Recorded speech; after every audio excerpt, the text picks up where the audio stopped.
नमस्कार। नेपाल टेलिभिजन समाचारमा स्वागत छ। म श्वेता सिन्हा र म रेवन्त ओली। सुरुमा प्रमुख समाचार।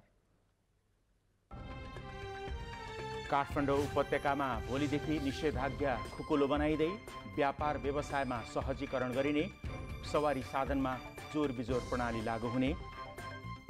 नेपालमा थप 1081 जनामा कोरोना संक्रमण, काठमाडौँ उपत्यकामा मात्रै 464 जनामा संक्रमित, 24 घण्टामा 6 जनाको मृत्यु। नेकपा स्थायी कमिटीको बैठक भोलि बस्दै पार्टी अध्यक्षद्वयद्वारा बैठकमा प्रस्तुत गर्न कार्ययोजना सहितको प्रस्ताव तयार। अफगानिस्तानका उपराष्ट्रपति अमरुल्लाह सालेहलाई लक्षित गरी बम विस्फोट, उपराष्ट्रपति सकुशल, 10 जनाको मृत्यु, 16 जना घाइते। र जर्मन एलेक्जेन्डर जेभरेभ US ओपन टेनिसको सेमिफाइनलमा महिलातर्फ पूर्व विजेता नाओमी ओसाका अन्तिम 4मा।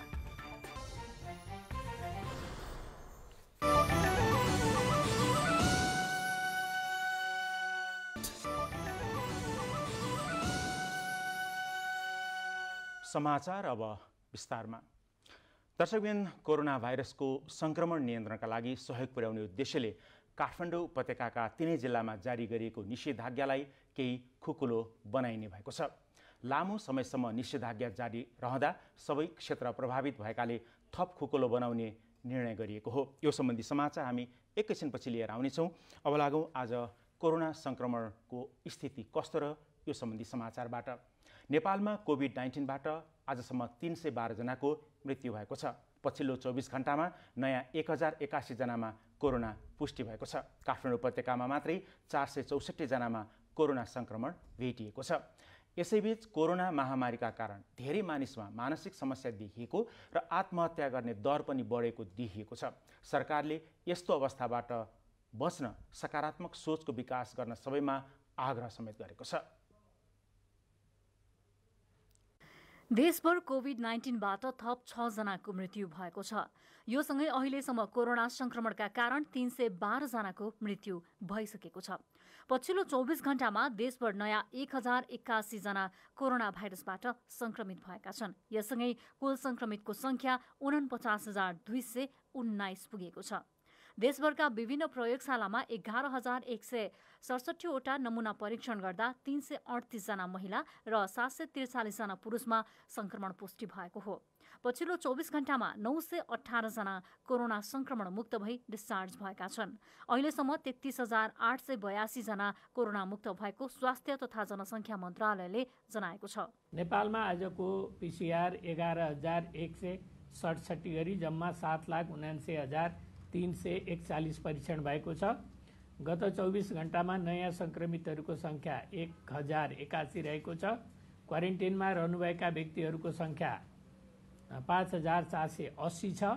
कोभिड-19बाट संक्रमण मुक्त भई गत 24 घण्टामा डिस्चार्ज हुनुहुनेहरूमा जम्मा 918 जना हुनुहुन्छ।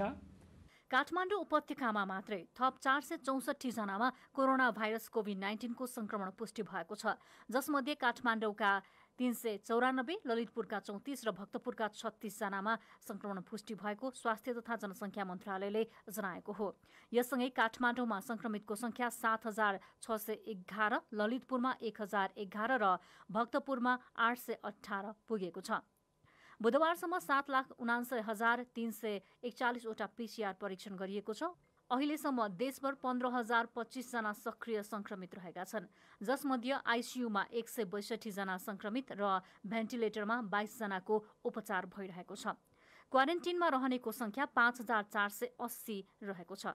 यसैबीच कोरोना महामारी सुरु भएसँगै नेपालमा आत्महत्या गर्नेको संख्या 20देखि 30% बढेको स्वास्थ्य तथा जनसङ्ख्या मन्त्रालयले जनाएको छ। मन्त्रालयले यस्तो अवस्थामा हरेक व्यक्तिले महामारीसँग जुझ्न सतर्कता अपनाउँदै आफूमा सकारात्मक सोच जगाउन आग्रह गरेको छ। समय सधैँ एकनाश रहँदैन। प्राकृतिक प्रकोप, महामारी जस्ता भवितव्यमा हामी कसैको नियन्त्रण हुँदैन। यसको रोकथाम सावधानी हाम्रो व्यवहारमा निर्भर गर्दछ।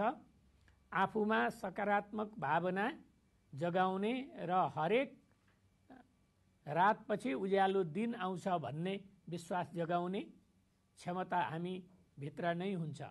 यसलाई हामीले निरन्तर खोज्ने र सकारात्मक बन्ने प्रयास गर्नुपर्दछ। हरेक जीवन उत्तिकै अमूल्य छ।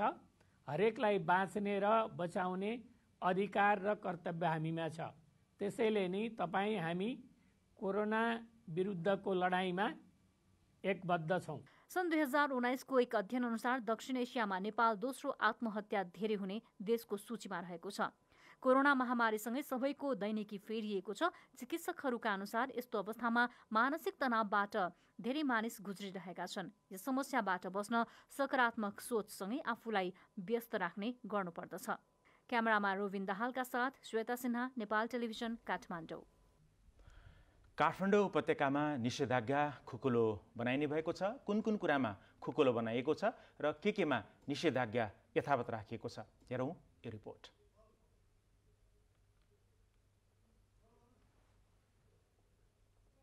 निषेधाज्ञा खुकुलो पारिए पनि कोरोना संक्रमणको जोखिम कम नभएकाले आवश्यक स्वास्थ्य र सुरक्षाको मापदण्डको पूर्ण पालना गर्न भने जिल्ला प्रशासन कार्यालयले आग्रह गरेका छन्। कोरोना भाइरसको संक्रमण बढ्दै गएपछि काठमाडौँ उपत्यकाभित्र 3 जिल्ला काठमाडौँ, ललितपुर र भक्तपुरका प्रमुख जिल्ला अधिकारीहरूको बैठकले भदौ 3 गतेदेखि निषेधाज्ञा जारी गरेका थिए। निषेधाज्ञाको समय सकिने दिन नै बुधबार बसेको काठमाडौँ, ललितपुर र भक्तपुरका प्रमुख जिल्ला अधिकारीहरूको बैठकले समग्र परिस्थितिको मूल्याङ्कन गरेर भदौ 31 गतेसम्मका लागि निषेधाज्ञा खुकुलो बनाई लागू गर्ने निर्णय गरेका हुन्। आजबाट यसको स्वरूपमा चाहिँ आर्थिक गतिविधिसँग सम्बन्धित क्रियाकलापहरूलाई चाहिँ हामीले सहजीकरण गरेका छौँ। विशेष गरी अब व्यापार व्यवसायलाई चाहिँ हामीले एउटा लिमिटेड रेस्ट्रिक्सनको हिसाबमा सहजीकरण गरेका छौँ। अब जस्तै सपिङ मल, त्यसपछि गएर तपाईँको फेन्सी पसल लगायत, कपडा पसल लगायत, जुत्ता चप्पल पसल लगायत का पसलहरूलाई हामीले सञ्चालनको अनुमति हामीले दिएका छौँ। त्यस्तै अब बढी भिडभाड हुने गतिविधि जस्तो सभागोष्ठी सम्मेलन हैन, सेमिनारहरू भयो, जमघटहरू, सांस्कृतिक जमघटहरू भयो, यस्ता गतिविधि चाहिँ हामीले हुन दिएका छैनौँ। जहाँ भिडभाड हुन्छ, जहाँ स्वास्थ्यको प्रोटोकल अपनाउन सकिँदैन, त्यस्ता खालका गतिविधिलाई यथावत निषेध हामीले गरेका छौँ। बिहिबारदेखि उपत्यकाभित्र 16 सिट क्षमताभन्दा बढीका सार्वजनिक यात्रुवाहक सवारी साधन सञ्चालन गर्न पाउने व्यवस्था गरिएको छ। यात्रुवाहक सार्वजनिक सवारी साधन सञ्चालन गर्दा मापदण्ड अनुरूप सामाजिक दूरी कायम हुने गरी एक लहरमा एकजना मात्र बस्न पाउने व्यवस्था मिलाउनु पर्नेछ। यसरी सञ्चालन हुने सार्वजनिक तथा निजी सवारी साधन जोडबिजोड प्रणाली अनुसार सञ्चालन गर्ने व्यवस्था गरिएको छ। त्यसैगरी अत्यावश्यक वस्तु वा सेवा मध्ये औषधि बिक्री वितरण गर्ने र स्वास्थ्य सामग्री बिक्री वितरण गर्ने पसल व्यवसाय जुनसुकै समयमा पनि सञ्चालन गर्न सकिनेछ। त्यस्तै स्वास्थ्य सुरक्षा सम्बन्धी मापदण्डको अनिवार्य पालना गरी अत्यावश्यक वस्तु वा सेवा मध्ये खाद्य वस्तु, दूध, दुधजन्य पदार्थ, फलफुल, तरकारी, माछा मासु बिक्री वितरण गर्ने पसलहरू बिहान 11 बजेसम्म र बेलुकी 5 बजेदेखि 7 बजेसम्म खोल्न सकिने भएको छ। त्यसैगरी काठमाडौँ उपत्यकाभित्र विकास निर्माणसँग सम्बन्धित सामग्री बिक्री वितरण गर्ने पसल व्यवसाय साथै ढुवानीका लागि प्रयोग हुने सवारी साधन दिउँसो 2 बजेदेखि बेलुका 7 बजेसम्म खोल्न सकिने भएको छ। टेक अवे सेवा साथै अनलाइन डेलिभरी सेवा उपलब्ध गराउन स्वास्थ्यको मापदण्ड पालना गरी दिउँसो 12 बजेदेखि बेलुकी 7 बजेसम्म सञ्चालन गर्न सकिनेछ। उत्पादनसँग सम्बन्धित उद्योग कल कारखानाहरूलाई सञ्चालन अनुमति हामीले दिएका छौँ, तर स्वास्थ्यको प्रोटोकल चाहिँ अनिवार्य रूपमा पालना गर्ने शर्त हामीले राखेका छौँ। त्यस्तै गरिकन अब हामीले पसलहरू सञ्चालन गर्दाखेरि हामीले दिन अनुसार हप्ताको 3 दिन, हप्ताको 2 दिनको हिसाबले हामीले सञ्चालन गर्ने अनुमति दिएका छौँ। जस्तै सपिङ मल, फेन्सी कपडा पसल, जुत्ता पसल, कस्मेटिक लगायतका अन्य पसलहरू चाहिँ स्वास्थ्य सम्बन्धी प्रोटोकल पालना गरेर सोमबार, बुधबार र शनिबार हप्ताको 3 दिन सञ्चालन गर्ने अनुमति हामीले दिएका छौँ। त्यस्तै यो भाँडा बर्तन, भान्साका सामग्री लगायतका पसलहरू चाहिँ हामीले हप्ताको 2 दिन, 3 दिन, आइतबार, मङ्गलबार र शुक्रबार भनेपछि हामीले अल्टरनेट दिन तोकेर हामीले दिएका छौँ। अनि फर्निचर र अटोमोबाइल्सलाई पनि हामीले सञ्चालन अनुमति दिएका छौँ साताको सोमबार र बुधबार। यसरी हामीले चाहिँ यो लिमिटेड रेस्ट्रिक्सनको हिसाबमा हामीले व्यवसायलाई हामीले सञ्चालन गर्ने अनुमति दिएका छौँ। क्यामेरामा रोबिन दाहालका साथ केशवराज विष्ट, नेपाल टेलिभिजन। काभ्रेपलाञ्चोक जिल्लाको काभ्रे भन्ज्याङको एउटै टोलमा 25 जनामा कोरोना संक्रमण देखिएको छ। जिल्लाभरिमा आज 34 जना कोरोना संक्रमित थपिएकामा भन्ज्याङको एउटै टोलमा 25 जनामा थप संक्रमण देखिएको हो। टोलका धेरैजनालाई ज्वरो र संक्रमणका अन्य लक्षण समेत देखिएपछि कोरोना परीक्षण गरिएको थियो। संक्रमित हुनेहरूमा 9 वर्षका बालकदेखि 80 वर्षसम्मका ज्येष्ठ नागरिक रहेका छन्। ठूलो संख्यामा संक्रमित फेला परेसँगै 100 वटा सिल गरी संक्रमितहरूलाई धुलिखेल अस्पताल र नगरपालिकाको आइसोलेसन कक्षमा राखिएको जिल्लाका स्वास्थ्य प्रमुख नरेन्द्र कुमार झाले जानकारी दिनुभएको छ। कोरोना संक्रमणबाट धेरै प्रभावित जिल्लामध्येको एक जिल्लाका रूपमा चिनिएको पर्सा जिल्लामा पछिल्ला दिनहरूमा भने संक्रमणको दर केही कम हुँदै गएको छ। 2 साता अघि एकै दिनमा 176 जनासम्ममा संक्रमण देखिएकोमा बितेको एक साताभरिमा जम्मा 145 जनामा मात्रै संक्रमण पाइएको छ। आज पनि पर्सामा 6 जना मात्रै संक्रमित थपिएका छन्। नोभेल कोरोना भाइरस संक्रमितको हटस्पट बनेको पर्सा जिल्लामा पछिल्लो समय संक्रमित भेटिने क्रम घट्दै गएको छ। 13औं अङ्कसम्म संक्रमित फेला परेको पर्सामा पछिल्लो एक हप्तादेखि संक्रमित भेटिने क्रम 2 अङ्कमा झरेको हो। 2 साता अगाडि एक दिनमा मात्र 176 जनासम्म संक्रमित फेला परेको पर्सामा बितेको एक सातामा 145 जना मात्र संक्रमित भेटिएको जिल्ला प्रशासन कार्यालय पर्साले जनाएको छ। वीरगञ्ज नारायणी अस्पतालको प्रयोगशालामा दैनिक 500 भन्दा बढीको पीसीआर परीक्षण गर्दा 2 साता अगाडि दैनिक 100 भन्दा बढी संक्रमित भेटिए पनि हाल सोही अनुपातमा पीसीआर परीक्षण गर्दा बढीमा 69 र कम्तीमा 6 जनासम्म संक्रमित भेटिएको जिल्ला प्रशासन कार्यालय पर्साका प्रशासकीय अधिकृत विनय कुमार श्रीवास्तवले जानकारी दिनुभयो। उहाँले कोरोना संक्रमण प्रति जनमानसमा बढ्दै गएको सचेतना र प्रहरी प्रशासनको प्रयासले संक्रमितको संख्या कम हुँदै गएको दावी गर्नुभयो। संक्रमितको कन्ट्याक्ट ट्रेसिङ मात्र नभई जिल्लाको ग्रामीण भेगमा मास टेस्टिङ गरी दैनिक 500 भन्दा बढी पीसीआर परीक्षण गर्दै आएकाले पछिल्लो समय संक्रमित भेटिने क्रम घट्दै गएको अधिकृत श्रीवास्तवको भनाइरहेको छ। जसरी पहिला अब 100 प्लसमा थियो, अस्ति 3-4 दिन अगाडि एक दिन 69 पुग्यो हैन, अहिले त्यसरी त्यो लगभग संक्रमण नै घटेको छ। भनौँ न 2 अङ्कमा आइसकेका छौँ, 6, 13। यो हाम्रो बुझाइमा यो नागरिक समाजको सचेतनाको पनि आउटपुट हो। प्रहरी प्रशासनको सक्रियता जुन एउटा निषेधाज्ञाको अवस्था छ त्यसले चेन ब्रेक गरेको छ। चेन ब्रेकले संक्रमण घटाएको छ। पर्सामा 22,393 जनाको पीसीआर परीक्षण गर्दा हालसम्म 2,414 जना संक्रमित फेला परेका छन्। भेटिएका संक्रमित मध्ये हालसम्म 1,507 जना संक्रमण मुक्त भई घर फिर्ता भएका छन् भने 907 जना सक्रिय संक्रमितको विभिन्न स्थानमा रहेको आइसोलेसनमा राखी उपचार भइरहेको छ। कोरोना संक्रमणकै कारण पर्सामा मृत्यु हुनेको संख्या 42 पुगेको छ। विजय कुमार महतो, नेपाल टेलिभिजन, प्रदेश नम्बर 2 पर्सा। स्वास्थ्य तथा जनसङ्ख्या मन्त्री भानुभक्त ढकालले कोरोना भाइरसको रोकथाम र नियन्त्रणका लागि थप क्रियाकलाप र स्रोतको आवश्यकता बढाउँदै लगिएको बताउनु भएको छ। विश्व स्वास्थ्य संगठनको क्षेत्रीय समितिको दक्षिण पूर्वी एसिया 73औं बैठकलाई आज भर्चुअल सम्बोधनका क्रममा उहाँले बढी जनघनत्व भएका प्रमुख शहरमा कोभिड-19 को बढी प्रभाव परेको जनाउँदै त्यस्ता क्षेत्रमा पीसीआर परीक्षण, आइसोलेसन, कन्ट्याक्ट ट्रेसिङ र आपूर्तिको क्षमता भरपूर सुदृढ गरिएको बताउनुभयो। उहाँले महामारीमा अत्यावश्यक सेवाको सुनिश्चितता चुनौतीपूर्ण हुन जाने भन्दै यस चुनौतीको निवारणका लागि टेलिमेडिसिन, कल सेन्टर जस्ता वैकल्पिक सेवा प्रवाह गर्ने संयन्त्रहरू स्वास्थ्य प्रणालीको सुधारका अभिन्न अङ्ग बन्नुपर्ने बताउनुभयो। Maintained other public health targets which were achieved in the past, including polio eradication, rubella control, and trachoma control. These are few examples among many more which we achieved in collaboration with WHO. Corona महामारीसँगै पछिल्लो समय नेपालमा लैंगिक तथा घरेलु हिंसामा वृद्धि भएको छ। कोरोना नियन्त्रणका लागि जारी गरिएको लकडाउन र निषेधाज्ञाले अन्य गतिविधि ठप्प भए।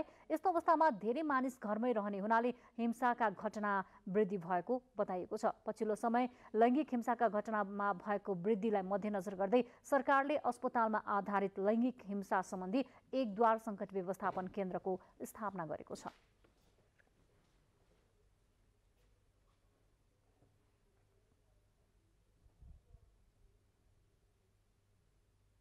लैङ्गिक हिंसा विरुद्धको कार्यक्रमहरूमध्ये एउटा महत्त्वपूर्ण कार्यक्रम चाहिँ OCMC को कार्यक्रम हो। लैङ्गिक हिंसामा परेको व्यक्तिलाई सर्वप्रथम उपचारको लागि अस्पताल आउने हुनाले लैङ्गिक हिंसालाई प्रभावकारी र दक्षतापूर्वक सम्बोधन गर्नको लागि जिल्लास्थित अस्पताल तथा स्वास्थ्य संस्थाहरूमा अस्पतालमा आधारित लैङ्गिक हिंसा सम्बन्धी एकद्वार सङ्कट व्यवस्थापन केन्द्र hospital based one stop crisis management सेन्टरको स्थापना भएको छ। हालसम्म नेपालको 67 जिल्लाको 69वटा चाहिँ अस्पताल तथा स्वास्थ्य संस्थाहरूमा यो OCMC को स्थापना भइसकेको छ। कोरोना संक्रमण नियन्त्रण गर्न लगाइएको निषेधाज्ञाबाट सर्वसाधारणको दैनिकीलाई केही असहज बनाए पनि प्रकोप नियन्त्रणमा भने सकारात्मक प्रभाव पारेको मत विज्ञहरूको छ। निषेधाज्ञासँगै स्वास्थ्य मापदण्ड पालनामा सर्वसाधारण थप सचेत भए मात्र संक्रमण न्यूनीकरणमा सहयोग पुग्ने विज्ञहरू बताउनुहुन्छ। संक्रमण कार्तिक महिना र विशेष गरी जाडो मौसममा थप उत्कर्षमा पुग्ने अनुमान गरिएकाले थप सजग रहन समेत विज्ञहरूले आग्रह गरेका छन्। कोरोना संक्रमणको प्रकोप नियन्त्रण र न्यूनीकरणमा जारी निषेधाज्ञाबाट जनजीवनलाई केही असजिलो बनाए पनि प्रकोप नियन्त्रणमा भने सहयोग पुगेको मत विज्ञहरूको छ। निषेधाज्ञा जारी नभएको भए संक्रमण अरू बढ्ने र यसले थप असहज अवस्था सिर्जना हुने विश्लेषण पनि विज्ञहरूको छ। पछिल्लो प्रयास प्रभावकारी देखिए पनि यसबाट जनजीवनमा परिरहेको असहज अवस्था हटाउँदै स्वास्थ्य मापदण्डको पालनामा भने कडाई गरिनुपर्ने सुझाव विज्ञको छ। उपत्यकामा राज्यको सबै निकायसँगै समुदायमा संक्रमण फैलिसकेको निष्कर्ष समेत विज्ञहरूको छ। जोखिमपूर्ण क्षेत्रको पहिचान गरी परीक्षणको दायरा फराकिलो तुल्याउँदै प्रकोपको बारेमा जनचेतना अभिवृद्धि गर्नुपर्ने आवश्यकता रहेको पनि विज्ञहरूले औल्याउनु भएको छ। नेपाल सरकारले जुन किसिमको तयारी गरेको छ, जुन किसिमको कदमहरू चालेको छ, ती कदमहरूले यो संक्रमण विस्तार गर्नको लागि धेरै हदसम्म रोकेको छ। जस्तो चाहिँ अहिलेसम्म विश्वमा धेरै देशहरूमा संक्रमणको स्थिति चाहिँ एकदमै व्यापक छ। हाम्रो चाहिँ मृत्यु दर हेर्ने हो भने, संक्रमितको सङ्ख्या हेर्ने हो भने, अथवा निको भएर चाहिँ जानेको सङ्ख्या हेर्ने हो भने हामीले चाहिँ सन्तोष गर्ने ठाउँ छ। तर पनि हामीले अझै सुधार्नुपर्ने, हामीले अझै मेहनत गर्नुपर्ने त्यस्तो किसिमको क्षेत्रहरू पनि धेरै छ। कोभिड प्रकोप रोकथाममा सस्तो तर उपचारमा महँगो रोग भएकोले प्रकोपको बारेमा स्वास्थ्य मापदण्डको पालना गराउने र जनचेतनाको अभिवृद्धि नै प्रभावकारी कदम हुने विज्ञहरूको सुझाव छ। राम्रोसँग लगाए 15 रुपैयाँको मास्कले पनि यो रोगबाट जोगाउने भएकोले स्वास्थ्य मापदण्ड पालनामा सर्वसाधारणहरू सचेत हुनुपर्ने विज्ञहरू बताउनुहुन्छ। प्रकोपको जोखिम देखिएका बस्तीहरूमा निःशुल्क मास्क र सेनिटाइजर वितरणसँगै जनचेतना अभिवृद्धिको कार्यक्रम सञ्चालन प्रकोप न्यूनीकरणमा प्रभावकारी काम हुने सुझाव विज्ञको छ। लकडाउनलाई अथवा निषेधाज्ञालाई खुकुलो गर्ने तर जनस्वास्थ्यका मापदण्डहरू पालना गराउनको लागि हामीले एकदम कडाउ गर्नु चाहिँ जरुरी छ। किनभने यो रोग चाहिँ मान्छेबाट मान्छेमा चाहिँ सर्ने भएको हुनाले यदि हामी मान्छेहरू नै सतर्क भयौँ भने यो चाहिँ सर्दैन। कम्तीमा पनि हामीले सही तरिकाले मास्क लगाउने र भिडभाड नगर्ने, हामीले यति दुईवटा काम गऱ्यौँ भने हामीले 70% हामीले यो रोगलाई चाहिँ नियन्त्रण गर्न सक्छौँ। कोभिड र नन कोभिड अस्पताल छुट्टा छुट्टै सञ्चालन गरिनुपर्ने, मास्क नलगाउनेमाथि कारबाहीसँगै भिडभाड नियन्त्रणमा कडाई गरिनुपर्ने सुझाव पनि विज्ञको छ। महामारीको बेला अनावश्यक हल्ला र भ्रम फैलिने भएकाले विज्ञका सुझाव र सरकारद्वारा जारी सूचनाहरूमा मात्र विश्वास गर्न सर्वसाधारणहरूलाई विज्ञहरूको सुझाव छ। बद्रिकाजी गुरुङ, नेपाल टेलिभिजन समाचार, काठमाडौँ। नेकपा स्थायी समितिमा पेश गर्नका लागि अध्यक्षद्वयद्वारा कार्ययोजना सहितको प्रस्ताव तयार भएको छ। यी लगायतका अन्य समाचार लिएर फेरि एकैछिनमा उपस्थित। छोटो व्यापारिक विश्रामपछि समाचारमा फेरि यहाँलाई स्वागत छ। सत्तारूढ दल नेपाल कम्युनिस्ट पार्टी नेकपाका अध्यक्ष एवं प्रधानमन्त्री केपी शर्मा ओली र अध्यक्ष पुष्पकमल दाहाल प्रचण्डले विवाद समाधान कार्यदलले दिएको सुझावका आधारमा कार्यान्वयनको कार्ययोजना सहितको प्रस्ताव तयार गर्नुभएको छ। अध्यक्ष द्वयले आज बिहान प्रधानमन्त्री निवास बालुवाटारमा गर्नुभएको छलफलमा स्थायी कमिटी बैठक यही भदौ 26 गते बस्ने बैठकका लागि पेश गर्ने सहमतिको ठोस प्रस्ताव तयार गर्नुभएको नेकपा केन्द्रीय प्रचार विभाग उपप्रमुख एवं प्रधानमन्त्रीका प्रेस सल्लाहकार सूर्य थापाले जानकारी दिनुभयो। छलफलमा महासचिव विष्णु पौडेलको पनि सहभागिता थियो। सो समितिको प्रस्ताव स्थायी कमिटीका सदस्यहरूलाई पठाउने प्रक्रिया सुरु गरिएको छ। गत साउन 13 गतेदेखि स्थगित स्थायी कमिटीको बैठक अध्यक्षद्वयले पर्सि 26 गते बिहान 11 बजेका लागि डाक्नु भएको छ। सूचना तथा सञ्चार प्रविधि मन्त्रालयले संविधान दिवसका अवसरमा जनचेतनामूलक कार्यक्रम प्रकाशन प्रसारण गर्न आम सञ्चार माध्यमलाई आग्रह गरेको छ। आगामी असोज 3 गते संविधान दिवस मनाउने सन्दर्भमा गठित प्रचार प्रसार उपसमितिको बैठकले नेपाल टेलिभिजन, रेडियो नेपाल, गोरखापत्रका साथै सामुदायिक एवं निजी क्षेत्रका अन्य सञ्चार माध्यमहरूलाई समेत संविधानका विषयमा केन्द्रित रही विशेष परिसंवाद, संवाद लगायत जनचेतनामूलक कार्यक्रम प्रकाशन प्रसारण गर्न आग्रह गरेको हो। त्यसैगरी नेपाल दूरसञ्चार प्राधिकरणले दूरसञ्चार सेवा प्रदायकहरूबाट संविधान दिवस हर्षोल्लासका साथ मनाऊ, घर घरमा राष्ट्रिय झण्डा फहराउँ जस्ता नारा मास SMS पठाउने निर्णय पनि गरिएको छ।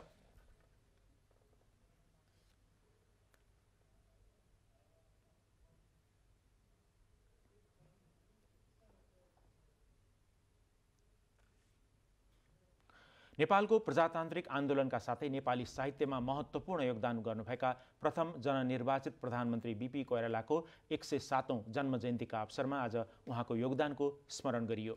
बीपी कोइरालाको विक्रम सम्वत 1971 भदौ 24 गते जन्म भएको थियो। विक्रम सम्वत 2017 साल पुस 1 गते बीपीको नेतृत्वमा रहेको जननिर्वाचित सरकार अपदस्थ गरिएपछि बन्दी बनाइनुभएका बीपीले 2025 सालमा स्वास्थ्य परीक्षणका लागि जेलमुक्त भएपछि 8 वर्षसम्म भारतमा निर्वासित जीवन बिताउनु भएको थियो। बीपी कोइरालाका 1.5 दर्जन विभिन्न साहित्यिक कृतिहरू प्रकाशित एवं चर्चित छन्। अब कोरोना प्रभावको प्रसङ्ग। कोरोना भाइरसको संक्रमणका कारण लगाइएको लकडाउन र निषेधाज्ञाका कारण व्यापार व्यवसाय ठप्प भएपछि काठमाडौँ उपत्यकामा धेरै घरहरू खाली भएका छन्। विभिन्न सङ्घ संस्था र निकायले सञ्चालन गरेका कार्यालयहरू पनि बन्द भएपछि धेरैजसो घरहरूमा घर भाडामा भने राखिएका छन्। निषेधाज्ञाका कारण काठमाडौँ उपत्यका यतिखेर सुनसान छ। तपाईँ पनि सायद घरभित्रै हुनुहुन्छ होला। आवश्यक कामका लागि घर बाहिर निस्कँदा याद गर्नुहोला, प्राय बन्द सटर, घर तथा पर्खालका भित्ताहरूमा टु लेट लेखिएका ब्यानरहरू प्रशस्तै देख्नुहुन्छ। व्यापार व्यवसाय चलाएर जीविकोपार्जन गर्नेहरूमा कोरोनाको प्रभाव देखिसकेको छ। तत्कालै व्यापार व्यवसाय नहुने देखेपछि धेरैले सटर तथा कार्यालयहरू खाली गरेका छन्। काठमाडौँमा कति प्रतिशत घर खाली छन् भन्ने कुनै आधिकारिक अध्ययन भएको छैन, तर सरकारवालाहरूको अनुमान अनुसार काठमाडौँका झन्डै 2% भन्दा बढी घरहरू यतिखेर खाली भएका छन्। घर बहाल सरोकार महासङ्घका अध्यक्ष बलभद्र खनालका अनुसार लामो समयको लकडाउन र निषेधाज्ञाका कारण व्यापार व्यवसाय र अध्ययन नभएपछि अधिकांश मानिसहरू राजधानीबाट बाहिरिएका छन्। सहरमा रहेका धेरै मानिसहरू जम्मै गाउँ फर्केका छन्। आफ्नो जीवन वृत्ति नचलेको कारणले, जीवन्त वृत्ति चलाउन नसकेको कारणले जन्मथलो फर्किने अवस्था सिर्जना भयो। भोलि मूल्याङ्कन गर्ने भनेको 6 महिनापछि हो कि अहिले घरमा बसेका घरधनीहरूले पनि यो विषम परिस्थितिको कारणले बालमा आएका छैनन्। अर्को ब्याङ्क वित्तीय संस्थाहरूले पनि ऋण लगानी गरेका छन्, त्यो ऋण उठाउन अहिले हिम्मत गरेका छैनन्। जब यो केही मात्रामा चाहिँ व्यवसायहरू खुल्दै जान्छ अथवा वातावरण सहज हुँदै जान्छ, त्यसपछि मानिसहरूलाई चाहिँ आर्थिक पाटोले चाप्न थाल्छ। कोरोना भाइरसको महामारी सुरु भए यता विगत 6 महिनादेखि आम मानिसले आफ्नो व्यापार व्यवसाय ढुक्क भएर गर्न पाएका छैनन्। अधिकांश समय सटरहरू बन्द गर्नुपर्ने भएपछि व्यापार व्यवसाय ठप्प छ। साथै विभिन्न सङ्घ संस्था र निकायले सञ्चालन गरेका कार्यालय पनि यतिखेर बन्द छन्। व्यापार व्यवसाय नभए पनि घर भाडा भने तिर्नुपर्ने भएपछि धेरैजसो मानिसले सटर खाली गरेका छन्। अध्ययन तथा कामका लागि काठमाडौँ आएकाहरू पनि शैक्षिक संस्था र काम रोकिएपछि गाउँ फर्किएका छन्। नेपालमा झन्डै 67% मानिस बहालमा बस्ने गरेको तथ्याङ्क छ, तर उनीहरूका लागि कुनै पनि विधि र नीति नभएको सरोकारवालाहरूको दुखेसो छ। क्यामेरामा शिव पङ्गेनीका साथ सुभद्रा गौतम, नेपाल टेलिभिजन, काठमाडौँ। मुगुको स्वास्थ्य कार्यालयका लेखा अधिकृत सुरेश कुमार केसीले कोरोना संक्रमणको परीक्षण गर्दा आफूलाई संक्रमण नभएको खुसियालीमा 50,000 रुपैयाँ सहयोग गर्नुभएको छ।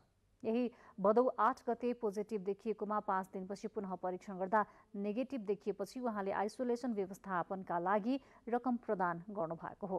पोजिटिभ रिपोर्ट आएपछि आफूलाई कुनै लक्षण नदेखिएको भए पनि सहकर्मी साथीहरूको आफूप्रतिको व्यवहार फरक भएको उहाँले दुखेसो गर्नुभयो। हाल मुगुमा एकजना पनि संक्रमित व्यक्ति नरहेको स्वास्थ्य मन्त्रालयले जनाएको छ।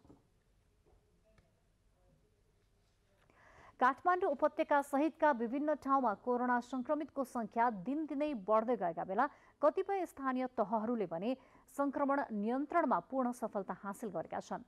मोरङको रङ्गेली नगरपालिका कोरोना संक्रमण नियन्त्रणमा सफल भएको छ। संक्रमण नियन्त्रण गर्न रङ्गेली नगरपालिका कसरी सफल भयो त भन्ने बारेमा तयार पारिएको प्याकेज कोरोना केयर अबको प्रस्तुतिमा।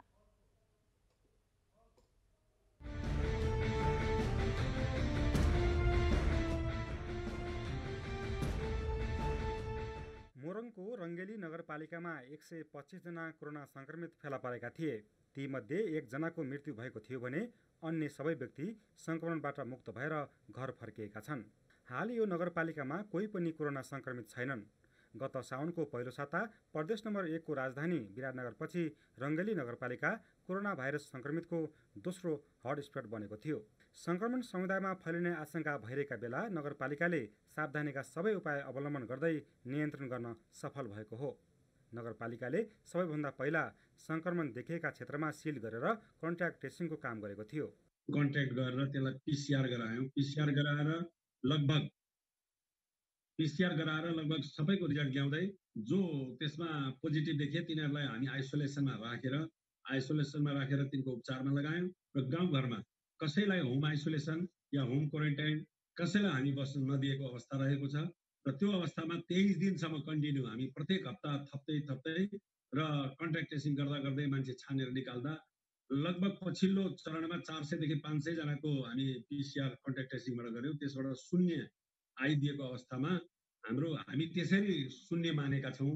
अब हाम्रो रङ्गेली नगरपालिकाभित्र अहिलेसम्म देखिएको अवस्था छैन। कोरोना नदेखिएको अवस्थामा नहोला भन्न पनि सकिँदैन, तर देखिएको अवस्थामा हाम्रो कोरोना हाम्रो नगरपालिकामा छैन। आइसोलेसनमा पनि कोही छैनन् र क्वारेन्टाइनमा बाहिरबाट विदेशबाट आइरहेका पनि छन्, तिनलाई राखी पनि रहेका छौँ, पिसिआर पनि गराउँदैछौँ र अहिलेसम्म नेगेटिभै देखिएको छ। हाम्रो आएकोमा पोजिटिभ पनि छैन। रङ्गेलीमा भेटेका 125 संक्रमित मध्ये 2 जना फरार भएका थिए भने 1 जनाको मृत्यु भएको थियो। बाँकी संक्रमित मध्ये 22 जनालाई प्रदेश सरकारले बनाएको आइसोलेसनमा र बाँकी 100 जनालाई नगरपालिकाले नै बनाएको आइसोलेसनमा राखेर उपचार गरी घर पठाइएको छ। टोटल 125 जना संक्रमित भएका हुन् हाम्रो रङ्गेली नगरपालिकामा। 12 जना भारत र विदेशबाट आएका संक्रमित थिए र त्यसमा 1 जना मृत्यु भएको, इलाज गर्दा 1 दिन अगाडि थाहा पाएको 1 जना मृत्यु भएको र 2 जना भागेका।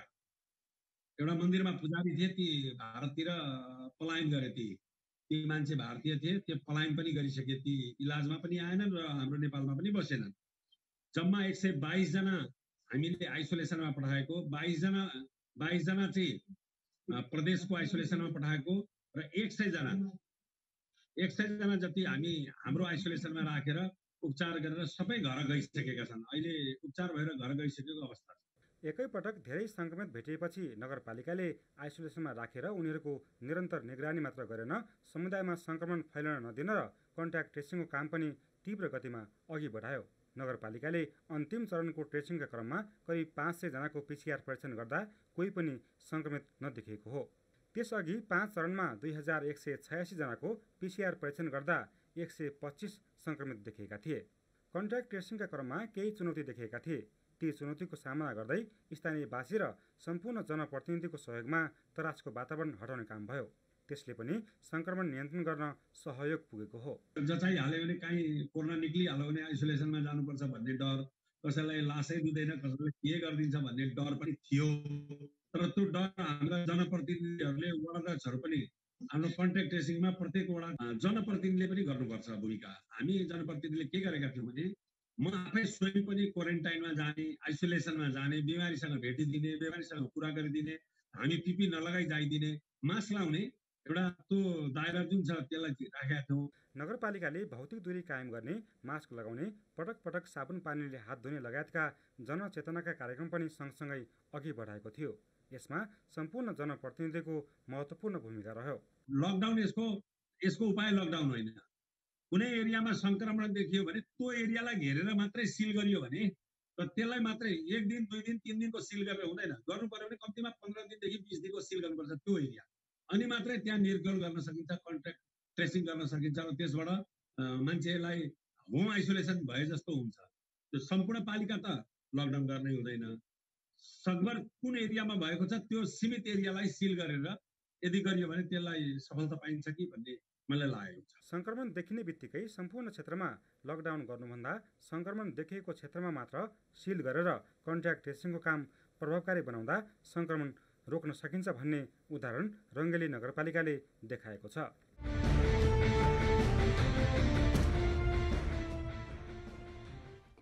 समाचार बाँकी नै छन्, एकैछिन विश्राम।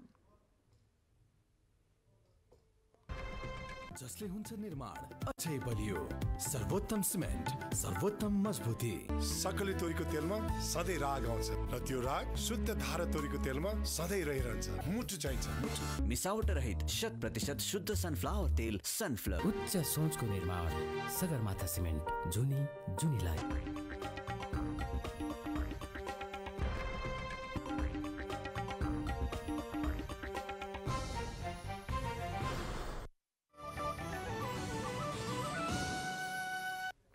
अब बाँकी समाचार।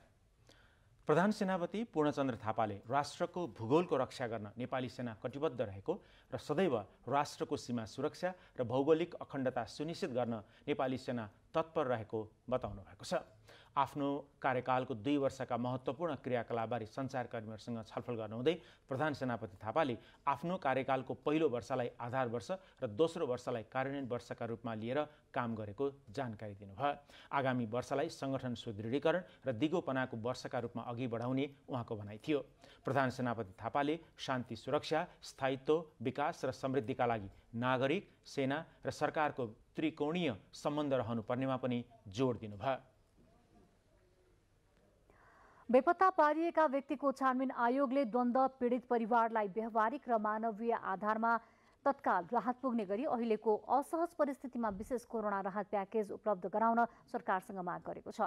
पीडितहरूको तत्कालीन आवश्यकता पूर्ति गर्नु राज्यको जिम्मेवारी समेत देखिएकाले यो परिस्थितिमा पीडित परिवारलाई समेट्नुपर्ने आयोगले जनाएको छ। विषम परिस्थितिमा प्रभावकारी विशेष कोरोना राहत प्याकेजद्वारा सशस्त्र द्वन्द्वबाट पीडित परिवारहरूलाई जोगाउन नेपाल सरकार समक्ष आयोगले जनाएको छ। साथै सशस्त्र द्वन्द्वको समयमा व्यक्ति बेपत्ता पारिएको भनी यस आयोगमा दर्ता हुन आएका उजुरीहरूको आधारमा तयार गरिएको 2506 बेपत्ता पारिएका पीडितहरूको विवरण आयोगको वेबसाइटमा राखिएको आयोगले जनाएको छ।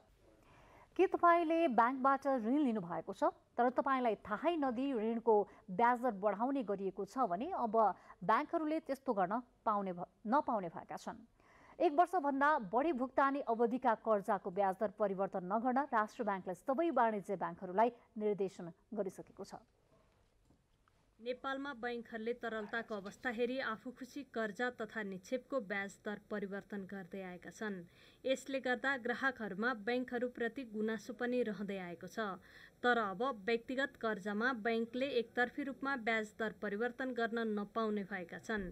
1 वर्षभन्दा बढी भुक्तानी अवधि भएका व्यक्तिगत आवधिक कर्जाहरूको ब्याज दर परिवर्तन नहुने गरी स्थिर ब्याज दर कायम गर्न नेपाल राष्ट्र ब्याङ्कले सबै वाणिज्य ब्याङ्कहरूलाई निर्देश गरिसकेको छ। अबदेखि घर तथा गाडी किन्नका लागि ऋण लिनेहरूका लागि स्थिर ब्याज दरको सुविधा बैंक तथा वित्तीय संस्थाहरूले दिनुपर्नेछ। बैंकिङ प्रणालीमा अहिले करिब 2 खर्ब जति अधिक तरलता रहेको छ।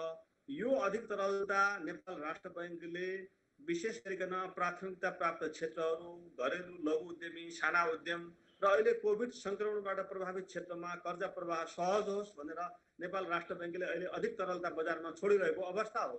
र यो अवस्थामा कर्जा खोसाखोस गर्ने प्रवृत्ति हुने अथवा ब्याज दर घटाइकन सवारी साधन घर कर्जामा एउटा ग्राहकलाई अर्कोले तान्ने र यो प्रवृत्ति हुँदाखेरि पनि भोलि चाहिँ यसले फेरि थप जटिलता सिर्जना गर्छ वित्तीय प्रणालीमा भनिकन नेपाल राष्ट्र बैंकले अहिले चाहिँ आवधिक कर्जाहरू, व्यक्तिगत प्रकृतिका आवधिक कर्जाहरूको ब्याज दर चाहिँ स्थिर हुनुपर्छ भन्ने व्यवस्था गरेको।